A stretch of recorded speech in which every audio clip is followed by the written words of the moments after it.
Hello friends, welcome to the mathematics point कनेरी। आज हम इस वीडियो में समरूप पढ़ेंगे। समरूप समरूप का एक साइन होता है, मतलब इसका प्रतीक, इसको हम इससे डिनोट करते हैं, इस साइन से। और हमारा सर्वांग सम का था ये साइन, इसको हम सर्वांग सम कहते हैं और इसमें इसको हम समरूप कहते हैं। इन दोनों में अंतर है। सर्वांग सम का मतलब एक त्रिभुज का दूसरे त्रिभुज को पूर्ण रूप से ढक लेना। इस त्रिभुज के इसके ऊपर रखेंगे तो ये पूरा इसको ढक लेगा। और समरूप का मतलब है कि त्रिभुज बड़ा छोटा भी हो सकता है, लेकिन उनकी भुजाएं अनुपातिक होनी चाहिए। उनकी भुजाएं अनुपातिक होनी चाहिए या फिर उनके कोण बराबर होने चाहिए।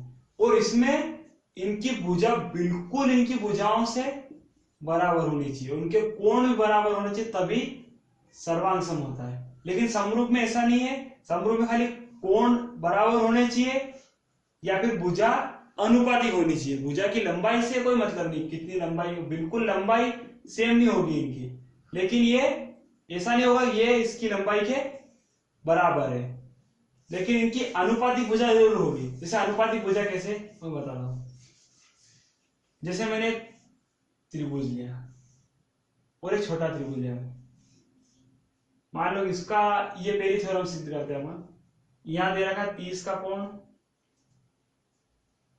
ये मान लो कि कुछ भी ले लो, यहाँ 60 लिया, कितने हो गए 30 और 60 90। अब 90 हो चाहिए तो मान लो कि 90 का होगा 90। ऐसा मैंने यहाँ पे लिया, मैं यहाँ 90 ले लूं, तो बड़ा बना दो थोड़ा, यहाँ 90 हो जाएगा, यहाँ 60 और यहाँ 30। मतलब इसके इनके संगत कोण बराबर होने चाहिए। देखो यहाँ A B C P Q R, कोण ए कोण पी के बराबर है, मतलब कोण ए कोण पी के बराबर हो गया।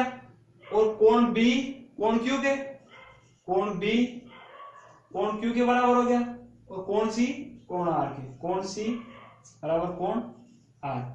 तो हमारे ये दोनों त्रिभुज समरूप हो गए, मतलब ये त्रिभुज इसके समरूप है। भले एक जैसा नहीं बिल्कुल साइड में, छोटा बड़ा है, लेकिन समरूप है क्योंकि इनके संगत कोण बराबर है। चलिए पहला हो गया हमारा। अब दूसरा देखते हैं, भुजा भुजा भुजा वाला। जैसे मैंने कहा इसमें त्रिभुज बड़ा छोटा हो सकता है और एक जैसा हो सकता है, लेकिन भुजाएं अनुपातिक होगी। जैसे मैंने यहाँ लिखा 2 4 8 लिख दिया, तो यहां मैंने 4 8 और 16 लिया। जैसे ए बी सी नाम दो इसको, पी क्यू आर। मतलब इसकी ए बी जो भुजा है वो पी क्यू भुजा के बटे में आएगी, और बीसी जो भुजा है वो किसके बटे में आएगी, क्यू आर के। और एसी किसके आएगी, पी आर के।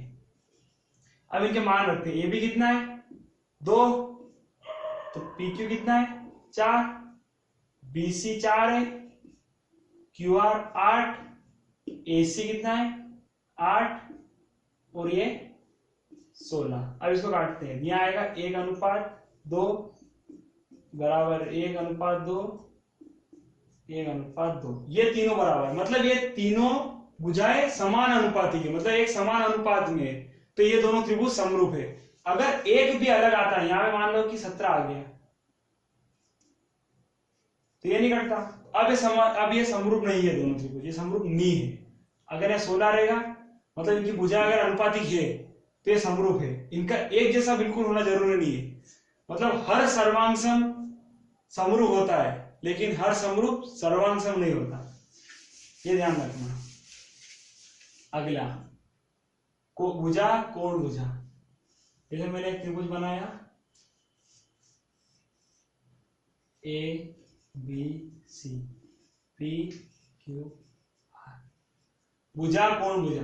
मान लो कि ये भुजा है 2 और ये कोण है 60, और ये कोण है हमारा ये भुजा दे रखी है हमको, मान लो कि 3, ये हमारी 4 हो गई, ये 6 हो गई, ये कोण 60 दे रखा। मतलब इसमें क्या हुआ, एक भुजा तो इसने अनुपातिक दी, ए बी बटे क्या हो जाएगा हमारा पी क्यू, और बराबर किसके होगा बीसी बटे क्यू आर के, बीसी बटे क्यू आर, इनका मान रखते हैं। इसका दिया ही नहीं, इसका रख भी सकते अपन। 2 बटे क्या हो जाएगा 4 बराबर 3/6, 1/2 बराबर 1/2। ये जरूरी नहीं कि 1/2 ही आए, बार बार अलग भी आ सकता है। मतलब 3/2 ही आएगा, मतलब एक जैसा आएगा तभी समरूप होंगे। तो ये तो हमारे 2 भुजा हो गई, लेकिन एक कोण भी तो है। तो हमारा एक कोण, संगत कोण बराबर भी है, तो कोण भी हमारे कोण क्यू के बराबर हो गया 60 डिग्री। तो क्या हो गया, भुजा कोण भुजा समरूपता नियम से, मतलब 2 भुजा अनुपातिक है और एक कोण बराबर है।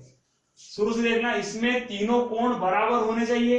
ये कोण इसके, ये कोण इसके, ये कोण इसके, तो ये थ्योरम सिद्ध होगी। अगर हमें ये वाली करनी हो तो भुजा भुजा भुजा, इसमें तीनों भुजा बराबर का नहीं बोल रहा हूं मैं, तीनों भुजा अनुपातिक होनी चाहिए, समान अनुपातिक होनी चाहिए, एक जैसे अनुपात होना चाहिए तीनों भुजाओं में।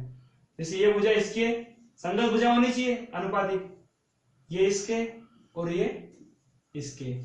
अगर ये हमें सिद्ध करनी, 2 भुजाएं जो है वो समान अनुपात में होनी चाहिए और एक कोण बराबर होना चाहिए। Thank you.